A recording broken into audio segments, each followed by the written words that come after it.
à tous, j'espère que vous allez bien. Je suis ravie de vous retrouver aujourd'hui. J'espère que vous allez m'entendre parce qu'il y a pas mal de vent ici à Miami, puis il y a un orage qui se prépare comme vous pouvez le voir. Donc j'espère que ça va le faire. Aujourd'hui, je vous propose une vidéo un petit peu particulière, un peu innovante, pas ce qu'on voit tous les jours, tout le temps sur YouTube. Je vous propose ma routine de pleine lune. Mais ce qu'elle a de particulier, c'est que c'est non seulement pour moi, mais également pour mon bébé, ce que vous pouvez également appliquer avec vos enfants. La pleine lune, il y en a une toutes les 4 semaines. La lune et le soleil sont en cycle, donc toutes les 4 semaines, vous avez une pleine lune et toutes les 4 semaines, vous avez une nouvelle lune.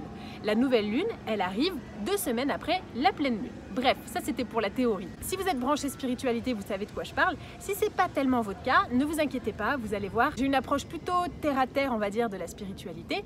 Et le rituel, faire un rituel de pleine lune ou de nouvelle lune, ça vous permet tout simplement, voyez-le comme ça, comme un checkpoint avec vous-même, comme un moment pour vous, uniquement pour vous, pour votre bien-être, un moment de développement personnel. La pleine lune, c'est généralement le moment pour faire le point, laisser derrière vous ce qui ne doit pas continuer dans votre vie et renforcer ce qui justement devrait être renforcé dans votre vie. Donc là, au moment où je vous fais cette vidéo, il s'agit de la pleine lune en bélier. Chaque pleine lune est liée à un signe astrologique du zodiaque. Et pour les petits curieux, restez bien connectés parce que ma nouvelle plateforme de self-coaching arrive très bientôt. Il va y avoir tout un thème sur l'astrologie, donc restez connectés. Bref, tout ça pour vous dire que chaque pleine lune est liée à un signe du zodiaque et donc du coup, les rituels que vous faites en fonction des pleines lunes peuvent varier un petit peu par rapport au caractère et caractéristiques de ce signe. Aujourd'hui, la pleine lune est en bélier et donc du coup, ça va être potentiellement des émotions très fortes que vous ressentez. En ce moment, ça peut être aussi un petit peu en dents de scie. Et le moment de la pleine lune, c'est le moment dans lequel tout le monde, l'énergie générale est la plus haute. C'est-à-dire qu'en ce moment même, aujourd'hui, eh bien, chaque personne est au maximum de son énergie. Et cette énergie, il va falloir en faire quelque chose. Si vous êtes une femme, je vous mets ici le lien d'un podcast sur le cycle féminin lié au cycle de la lune, c'est très intéressant. Donc, qu'est-ce qu'on va faire de cette énergie? Eh bien, c'est à vous de voir, c'est vraiment propre à chacun. Ce que je décide de faire pour ma part, c'est de prendre du temps pour moi et ensuite de passer du temps de qualité avec mon enfant, de manière à ce qu'elle ait, elle aussi, un moment pleine lune, un rituel de pleine lune. Vous savez que les enfants adorent les rituels parce que ça permet de se cadrer et du coup j'ai trouvé ça hyper intéressant de le faire également avec elle. Donc évidemment il est adapté à son âge, aujourd'hui elle a 6 mois donc forcément elle va pas faire une séance de yoga.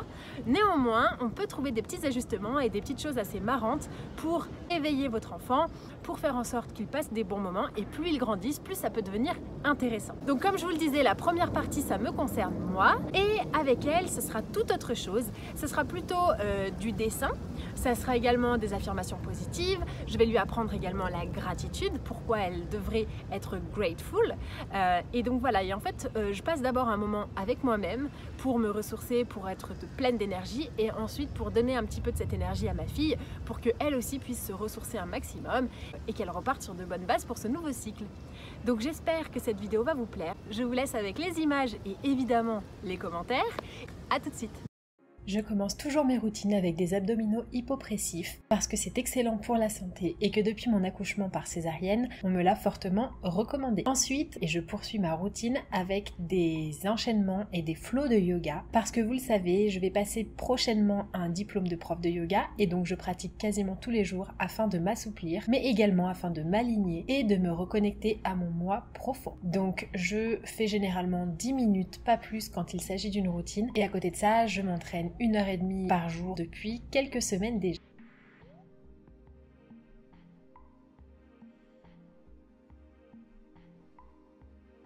Ensuite, j'enchaîne avec de la méditation, c'est très important et ça permet d'apaiser le mental. J'en fais généralement à peu près 5 minutes. Vient alors le moment de tirer une oracle et de poser une intention pour ce nouveau cycle en fonction de l'oracle tiré. Et je passe ensuite au carnet de gratitude, d'affirmation et de lâcher prise. Et vous voyez, j'ai également fait une partie pour mon bébé, on y reviendra ensuite. Les affirmations positives consistent à affirmer des choses positives comme son nom l'indique à votre sujet. Et je pratique également le carnet de gratitude pour dire pour quelles raisons je me sens reconnaissante aujourd'hui. Ensuite, j'enchaîne avec ces affirmations à haute voix. Je les dis à haute voix pour convaincre mon inconscient. Ensuite, c'est le moment de prendre soin du corps, de le remercier encore une fois. Donc on démêle les cheveux, on se savonne et on se masse pour ensuite rejoindre ma fille. Avec elle, je pratique des affirmations positives, mais pas seulement. Je lui apprends les émotions parce que je pense que c'est très important et que la plupart d'entre nous ne sommes pas capables de nommer nos émotions. Donc chaque rituel, nous apprenons de nouvelles émotions de manière à enrichir au maximum son vocabulaire et ça commence dès tout petit. Ensuite, je lui mime ses émotions de manière à ce qu'elle les intègre et vient alors le moment des câlins. Une fois ma fille couchée, je prends un temps pour moi, pour m'apaiser. Je bois une eau citronnée que j'ai fait infuser toute la journée et je lis, je prends du temps pour lire parce que souvent dans notre routine à 100 à l'heure, nous manquons de temps et du coup je pense que c'est une occasion idéale pour se ressourcer. Enfin, je rejoins mon chéri qui, vous le voyez, est ravi de faire cette vidéo. Il est enchanté et c'est parti pour refaire le monde.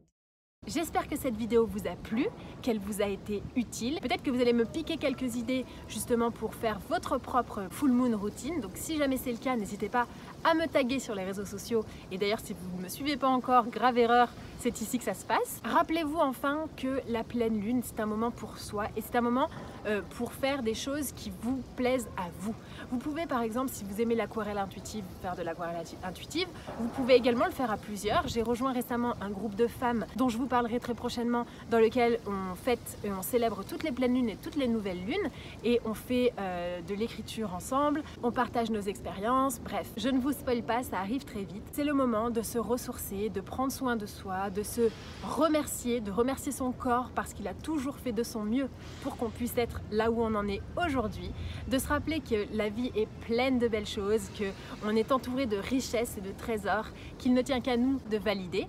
Donc je vous dis à très vite et je vous souhaite une belle soirée de pleine lune. À très vite.